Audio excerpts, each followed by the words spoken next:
Hi, I'm Alison. Welcome to Dream Chasers Adventures in Happiness, where my band of superhero guests and I share with you tales of daring do, life-changing journeys towards living our best lives. If you're after an injection of inspiration and ideas to live the life that you want and deserve, you're in the right place. Let's dive in. Hi there, and welcome to the show where we serve up conversation, concepts, and belief that it is entirely possible to create what you crave. If there's something stopping you from pursuing happiness, whatever that looks like to you from a career or lifestyle point of view, the stories and insights covered here are designed to help. Now, today I am joined by my wonderful former client and all-round excellent human being, Britton. Now, Derek and I originally worked together years ago when he was a marketeer at a B2B software firm that I was doing PR for. And then last year, he became a coaching client after becoming a casualty of the ongoing tech industry layoffs. Now, with 3 decades of in-house experience across the marketing and sales enablement mix, Derek's initial assumption was that he should seek a similar kind of corporate role. But something was nagging at him about that idea. And so he hired me to help him think through what it was he really wanted. It's now 1 year later, and Derek has just completed his first year running his own B2B tech marketing consultancy. And today, we're going to talk about how Derek made the choice to work for himself, how he recognised and overcame the fear associated with this journey into the unknown. And we're also going to cover the 3 strengths that he believes have been instrumental in helping him get his new business off the ground with real success. There are some fabulous insights in here. So without further ado, welcome to the show, Derek. Hi, Alison. Great to be here. Thanks for having me on. You're very welcome. So just for a bit of context, can we kick off with you? Can you give us a little overview of your career background, just so that people have got a sense of what you've been doing for the last number of years? Yeah, I can. Well done for avoiding the number of years precisely. So I graduated as a computer scientist. Well, let's just say in the last century, and I went straight into like a software development role at a software company. It quickly became clear that I was quite good at coordinating others and perhaps less good at the actual functional task at hand. I wasn't a great programmer. And I ended up then being moved into more and more sort of leadership positions, managing teams. I ended up in product management as a result, which is sort of, the ownership of the products that you're selling. And I got a sort of more... I got a greater passion at that point for a more customer-facing part of that role. And so they invited me to do more customer-facing jobs, such as sales enablement work, a lot of PR stuff, a lot of industry shows. It became very clear very quickly that, over time I was evolving towards the customer rather than away from the customer. And I think that's sort of... I'd always thought that was my career path. I ended up ultimately in the marketing organisation, and I've done a variety of leadership roles in corporate marketing, PR, product marketing, all for enterprise software companies. So it's been quite a ride, but there's a sort of a logic and a flow to how that journey has gone on. So I was happy with my career path for sure, and it's been 3 decades or so. Okay, fabulous. So yes, you've been through and kind of gravitated towards the customer side of things. So there've obviously been a lot of layoffs in the tech sector, and you were a casualty of this yourself towards the end of 2023. What was going through your mind at that time in terms of career next steps, and what was it that made you seek out career coaching support? Yeah, well, I mean, it's interesting, to imagine that I started thinking about it on the day that I was invited to leave my employment is probably grossly unfair. There was already sort of the suspicion that I was carrying with me that a lot of the choices I was making there were some innate reasons for that, and there were some things that I really enjoyed and I was sort of moving towards. But at the same time, in a corporate, in a large organisation, there were also things that I wasn't certain about. And sort of I remember the phrase that when I was a child is like being asked, what do you want to do when you grow up? And I still thought, to a certain extent, I was still trying to figure out what that was. And I thought, well, I'm getting on a bit now, so maybe I should think about growing up. So I thought it was time to find out. And rarely do you get an opportunity, especially if you're in the sort of the constant churn of a corporate role. Rarely do you get the chance to do a proper reset and a rethink in terms of your career choices to date and your career aspirations. Yeah. And I felt the topic was big enough, frankly, for me to want to ask for advice. I've had professional mentors in the past, but more about, sort of within what I was doing rather than without. And I wanted to look at it more holistically. And of course, Alison, as I'm sure we'll cover later, we were already talking about something else, an unrelated topic. Yeah. But I thought it was a sensible thing to add my career to the mix because actually, it is the foundation for many other things that you might then want to do. So that was kind of why I wanted to seek some counsel and why I came to you. Well, I think it's quite forward-looking because, to be honest, I think it's quite easy. And I think, for anybody who's been through a redundancy process, I have myself in the past, it's easy to just kind of have a panic and then think, oh, God, I've got to find the next thing and just go straight into something without allowing yourself to have the time and the perspective to kind of go, what is it I actually want? What is it I'm very naturally good at? What would feel like the right thing? So I love that you did that. So we did some work to identify your values and strengths, and we dug into what those things indicated you needed and wanted from a job role, a working environment, and a people perspective. Can you share a little bit about what you learned through that process and how it helped you crystallize the idea of working for yourself as well as who to target? Yeah, I can. And it was absolutely fascinating. And if you've never considered it, consider it because it's so illuminating.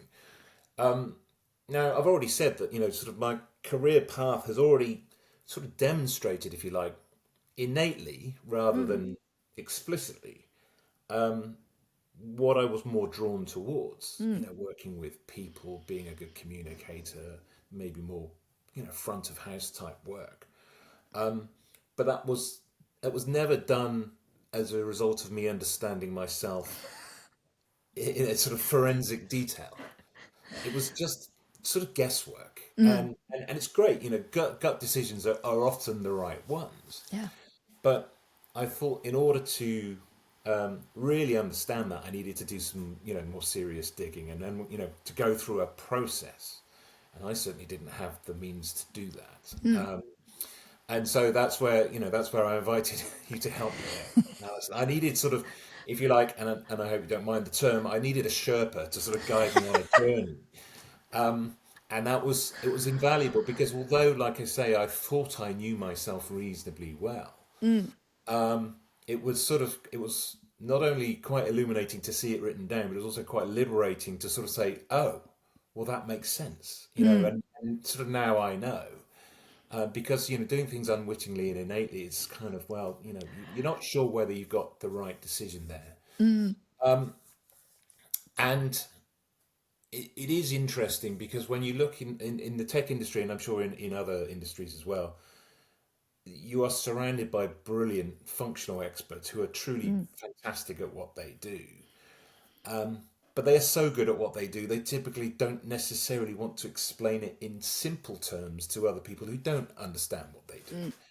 And actually having the sort of glue around the edges to say, well, I can explain that to people who don't understand it quite so well.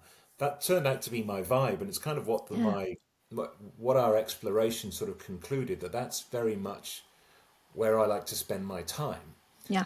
And it also illuminated, reinforced, perhaps, reminded me that that's probably where I wanted to head next. And those values, I suppose, it was a huge help in understanding the importance of not just what I did as a job, but also who I was doing it with, who I was doing it for, and also, fundamentally why I was doing it. And I think those were the harder questions to answer initially, because it's easy enough to think about, if you put yourself in isolation and say, well, I do this job for my living. If you think about it in isolation, it's fine, but you have to think about why you're doing it. You have to think about the broader context of what satisfies you in doing that job. And of course, in a corporate environment, you don't spend a huge percentage of your day just doing the job. Yeah. You really don't. And, and I'm not saying anything that no one understands. This isn't groundbreaking news here. You spend a lot of time explaining or justifying or reporting or, doing the sort of, the other stuff. I'm going to call it bureaucracy around that job. And I find that, it can be the case that sometimes that part of it gets in the way. It sort of hinders rather than helps what it is you're trying to get done. Yeah. Or at least has happened to me a few times at least. It became clear during this process what my tolerances were for the work versus the stuff that isn't work that you have to do in order to get the work done. Yeah.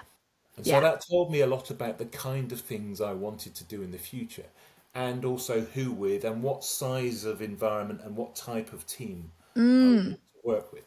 So fast forward, no great surprise, I've already sort of pre-revealed this. I wanted to end up working on more discrete, finite projects where I had greater control on the work itself rather than talking about the work. Yeah. And therefore I decided to set out on my own as a freelancer and do, that kind of more discrete project using the skills and experiences I'd gained over the years, which typically meant I was going to want to talk to clients that are too small to have expert marketing specialists on staff. Yeah. And with too small a budget to call in an expensive agency. That they're looking for smarts, but probably on a project basis rather than a full-time basis. Yeah. Of which it turns out there are plenty of clients like that. Love it. Love it. And I think, in doing that work and that kind of becoming very clear that it wasn't just about the role itself, it was about the environment that you operated in and the types of people that you were working with was equally as important as criteria. And I see that with a lot of clients. It isn't just about the job. So you got really clear and you set off on your journey, and you've just completed your first year working for yourself, and it's been a really successful year, which by your own admission feels like a surprise. Yeah. Especially given that there was a lot of natural fear around stepping into the unknown, because just like everybody when they start out on for themselves, you don't really know how it's going to work, how it's going to plan out, and whether you're going to have any clients. So from your vantage point now, 1 year in and looking backwards, what would you say has contributed to making that first year in business a real success? Like, how have you done it? Because I think a lot of people do try and it doesn't work or they get stuck. So what would you say has made the difference? Well, there's a couple of things. And certainly, you could point at a million different things. But as I was preparing for this, a couple of things really sort of jumped out at me. I think the way I set about doing what I was trying to do, Alison, was that was as important to me as whether or not I was successful. I wanted to kind of take the right level, the right approach, and I wanted to do it with the right sort of integrity, and say to myself, do it. If I don't enjoy this, it's the wrong decision. I'll go and do something else. And one of the things you might be sort of inclined to do when you're starting off on your own is set yourself sort of lofty, ambitious targets and say, well, by 6 months' time, we're going to have, scaled the IGO. We're going to have done something, significant, because then I can point at it and I can show all my friends and I can say, aren't I doing well? Yeah. That's a very corporate perspective. Yeah. And the point I was trying to make to myself was I need to walk away from that way of thinking, build a business that works for me and works for kind of my psyche and what I wanted to achieve. So I deliberately set out not to measure it. I love this. I love it because this flies in the face of traditional wisdom that, like you said, you must set some goals and you need to set some revenue targets and you must, actively work towards those things. Right. So you didn't do that. So I didn't. What was your measure instead? Yeah, well, this is it. I mean, to say you're not going to measure something is actually, it's a nonsense. What you're doing is you're not using a traditional, more scientific process for measuring, like, well, how much revenue do we have in month 6 and all, that kind of thing, and how many prospects are we working on, all typical marketing measurements. I said, how much am I enjoying it, and do I have any business? Right. And because obviously, if you don't have any business, there's not much to enjoy. No, that's true. So those two things are inextricably tied. Yeah. So I needed at least a client, but I also needed to know that the projects that I was working on were fulfilling and valuable and enjoyable enough that I wanted to do the next one and the next one and the next one. And so my measurement was, am I fulfilled in my client projects? And I there you go. It's not singular now; it's plural. So I had some ambition to do more than one project, but I didn't force myself to say I'm going to have this many clients, I'm going to be doing this much work. That was crucial because there were a couple of opportunities that came up, and I thought to myself, "This isn't for me. I don't think it's going to work."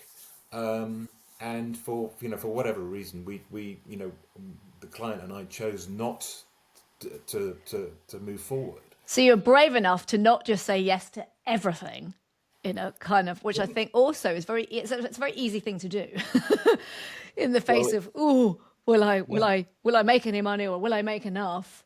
Is to just say yes. But categorically. So you stayed within your integrity and yeah. Well, I said that these are the, this is the, kind of, these are the terms by which I can help you. And some of the requests were slightly outside of that. And, I was unable to really provide that service. So, so great. I was giving myself a sort of free hit, if you like. First 6 months, just, get on and see how much fun it is. Yeah. Well, it turned out it was fun. So at some point you have to start saying, right, well, what are the things that you also need to be able to do to make this scalable and successful? Yeah. And it became clear that there were sort of certain things that you can come to rely on in a corporate environment that just don't exist as a freelancer, that you have to basically do for yourself. And I sort of joke that I've referred to them as superpowers in the past. They're not superpowers at all. They're just things that you need to be kind of okay at. But become more important when you're on your own, and become more, I suppose, more pressing when it's just you, it's just your laptop, and it's, you're prospecting into the dark and you don't know what might be happening on the other end. And I wrote them all down because I wanted to share them with others. In fact, I already have done. I've written about this recently. But I'll tell you as well, they're 3 Ps, and I like alliteration because it helps me remember things. And the first of which is no great surprise. When you are prospecting for the first time and you're trying to build a business from nothing, the most important characteristic you need is patience. Because at some point, you're going to wonder where the next gig is coming from. Yeah. And you're going to have to calm yourself down. So, waiting without losing your mind. I mean, no one has natural patience. It's just how they behave while they're waiting is what patience is all about.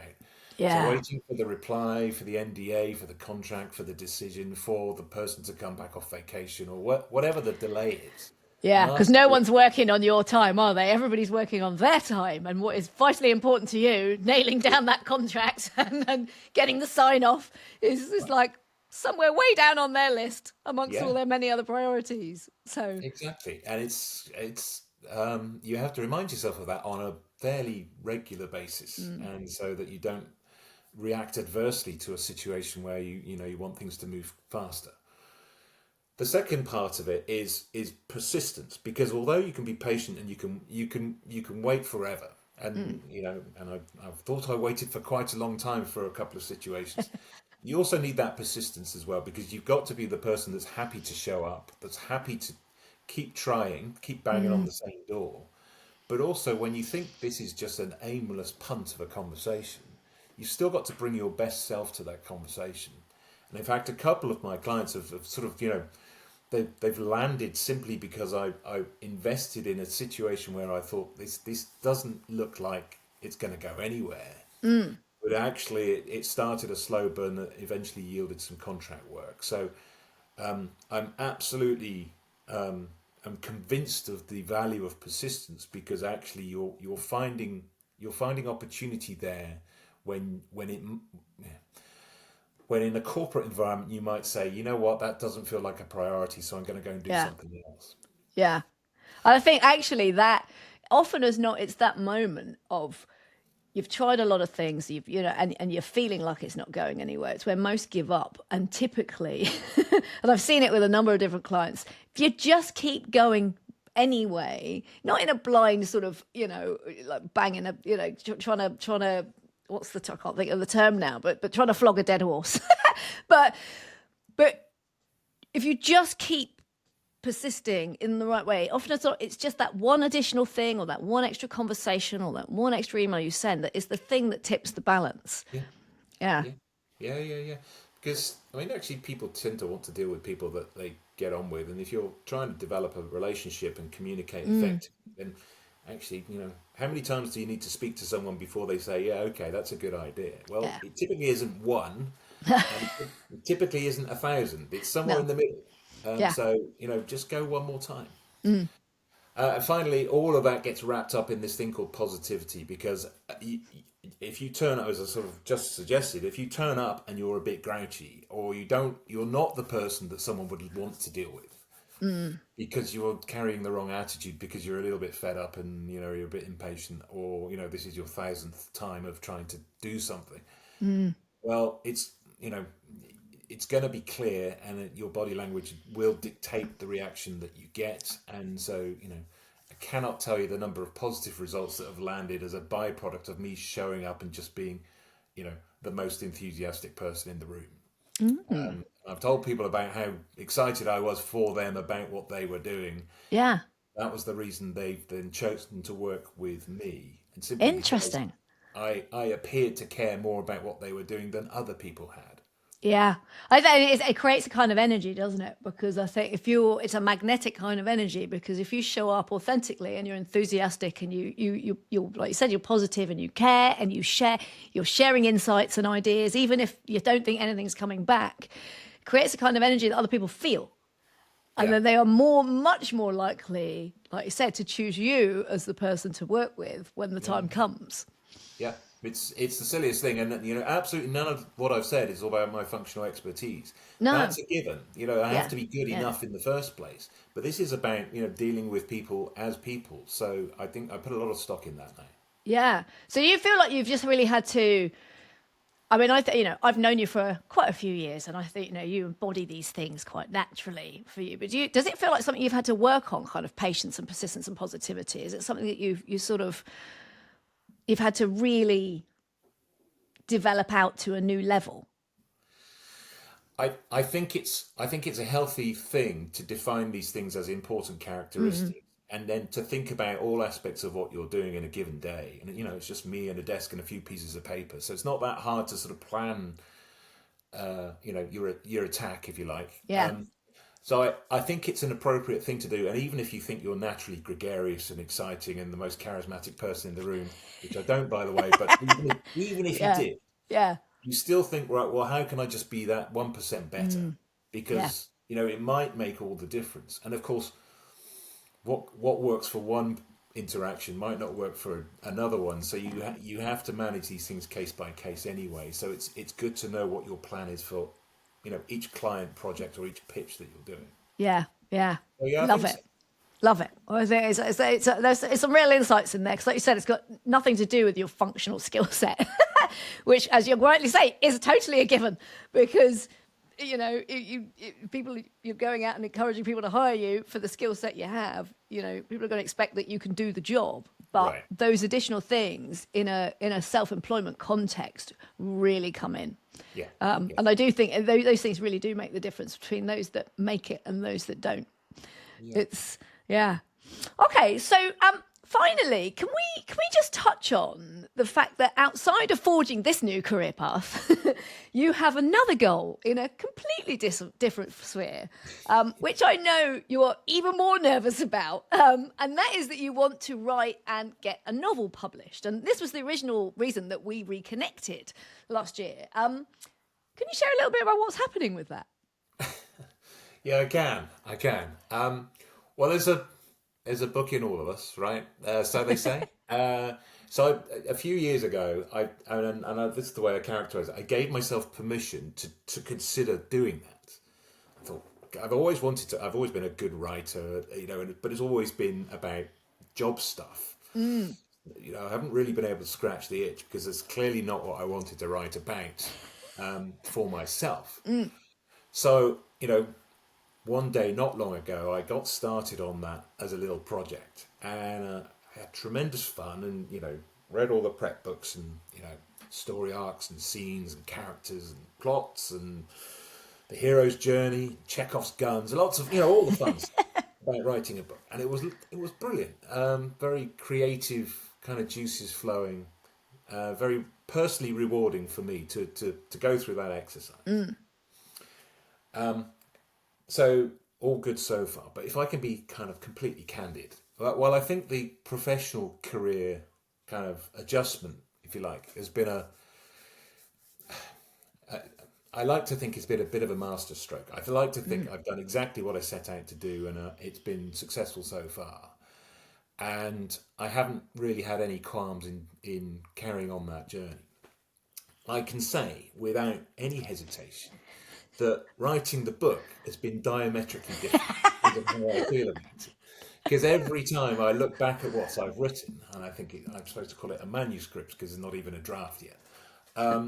Every time I look at that, just a page, I'm just thinking, oh no, Derek, no. And it's all a bit new and it's all a bit scary. And my imposter syndrome, I'm sure we've all got one, but my imposter syndrome is having the time of his life. Aha! Beating me to a pulp on a regular basis. And so it's tough. And that journey into the unknown, when it's something that you're not familiar with, or rather completely unfamiliar with, it's a heck of a lot tougher. Yeah. So imposter syndrome, I mean, like you said, I think a lot of people are very familiar with it. So, that old friend, the imposter, given that that's come up in the context of writing a book, what did the new Derek do to overcome that? Or what are you doing? First time I've been called new for a while. Well, I mean, the first thing is that because I've been quite busy setting up my own business, I've kind of, almost like accepted that I can't spend a huge amount of time on the book, and that's okay, and that's understandable. Although I did a bunch of stuff over Christmas actually, which I'm very pleased with. But during, we've just been speaking about it. I've got my 3 Ps now. I've got my golden rules on how to behave like a grown up when all things are, all hell's breaking loose and you don't quite know how to ground yourself. Well, those 3 Ps have been quite useful for the kind of book creation as well. Because, on patience, I wrote it really quickly. All the advice is to say, if you don't write a book within 6 months, then you don't care enough. So, okay, well, it's written, and now I'm just sort of staring at it. the sort of, the accepted wisdom, certainly, anyone who I've spoken to about it is like, well, haven't you finished it yet? And I'm like, well, actually, writing the first draft is the easy bit. It's the editing process that takes the time. How many reviews do you want, and who are you going to for the review, and what's that process that you're going through? You need a lot of patience. You're revisiting the same chapter, the same page, the same adjective, over and over again. Yeah. To get it right, to get it the way you really want it to be. So that's hugely important about retaining your patients, because it's going to take longer than anyone thinks. Yeah. Persistence also is a sort of bedfellow of that, because it's like you need to be happy to revisit things. You need to be happy to go back on yourself and say, well, does that actually make any sense? Especially if a reviewer has said, as kindly as they could, that's great, Derek, but I don't really get it. What didn't they get? And, what's the, how do you make it clearer? And of course, positivity is probably a given. And what's helped me there, Alison, is that I set out to publish a book, not because I wanted to publish a book, but because I wanted to write books. The journey was the important bit, not the destination. So I should already be positive about that, the fact that I've written a book. Yeah. And for most people I speak to, they say, I admire you for doing that. Well done. Amazing feat. It's great, yeah. And actually to remember, where I was 4 or 5 years ago, I didn't have a book. I didn't even have an idea about a book, and I never said I should do it. Well, I'm the other side of that, and I've enjoyed that process. Now I just need to make sure I enjoy the next part of the process, which is more unknowns for me, but fundamentally it's a journey that I'm supposed to be enjoying, because it's a hobby I want to carry forward. Yeah. We're supposed to enjoy your hobbies, so. This is true. It's supposed to be enjoyable, and actually it is. It's a lot of fun. Amazing. Oh, well, I look forward to hearing more about this. We might get you back on the show when you're further along in that process. Well, listen, Derek, it's been brilliant having you on the show. And thanks so much for sharing your journey and your inspiring insights on the 3 Ps. I think it's a really easy thing people could take away from this, in terms of how they've helped you build your business and write your book. If anyone is interested in learning more about you and the B2B technology marketing services that you offer, how do they get hold of you? Well, probably the easiest way is just to look me up on LinkedIn. There are a few Derek Brittons, but none of them look like me.